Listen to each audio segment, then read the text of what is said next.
CNN. One of the intriguing aspects of Solo, a Star Wars story, involves whether fans embrace Alden Ehrenreich and Donald Glover as they approximate younger versions of Harrison Ford and Billy D. Williams. And if that seems self-evident, given a recent trend in movies, and Star Wars in particular, it's a welcome departure from using computer gimmickry to de-age, or even resurrect, actors. The first Star Wars story, Rogue One, employed computer-generated effects to revive Peter Cushing and, fleetingly, shaving decades off Carrie Fisher. Hollywood has been utilizing that technology for some time, sometimes in response to an actor's unexpected death, bringing back Tony's mother, played by Nancy Marchand, on The Sopranos, and Oliver Reed in Gladiator When the Century Began, and more recently, Paul Walker in Furious 7.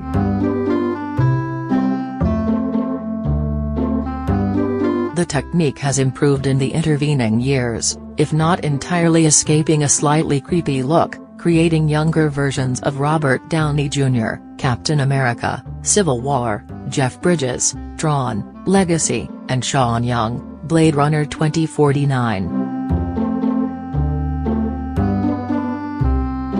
When Rogue One was released, John Knoll, the chief creative officer at Lucasfilm's Industrial Light and Magic, told the New York Times that because of the cost involved, "I don't imagine anybody engaging in this kind of thing in a casual manner." Blockbuster filmmaking, however, can absorb those expenses.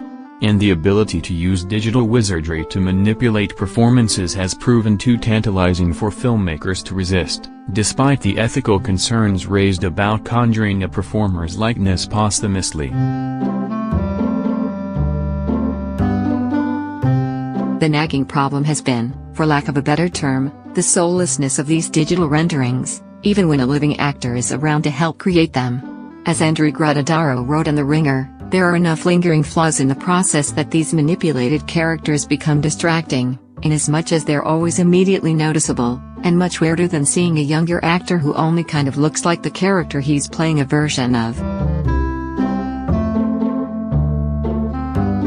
Admittedly, there's risk associated with casting new actors in these massive enterprises, and Harrison Ford's charisma isn't easily replicated. That might be one reason why Solo gets off to a rocky start, before rallying down the stretch, as the story, and the movie's star, settle into the material. Part of the excitement surrounding the project, though, is seeing a relative newcomer try to make the character his own. Historically, some long-running franchises have actually benefited from turnover, from James Bond's 50-plus years to Star Trek's new big-screen crew to the ever-changing face of Doctor Who.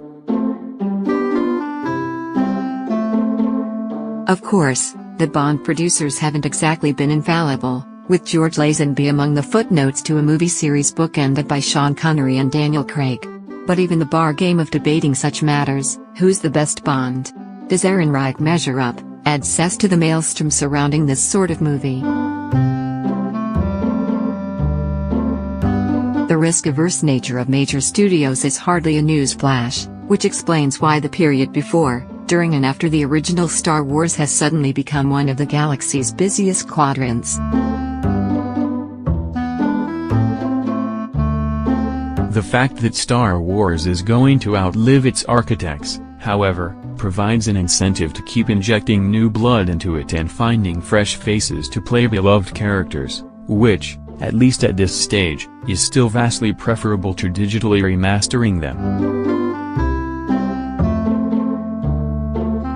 That's not to say that every new Han or Leia is going to work out as well as the originals did. But to paraphrase the former, faced with a daunting challenge, there's not much gained by fretting about the odds.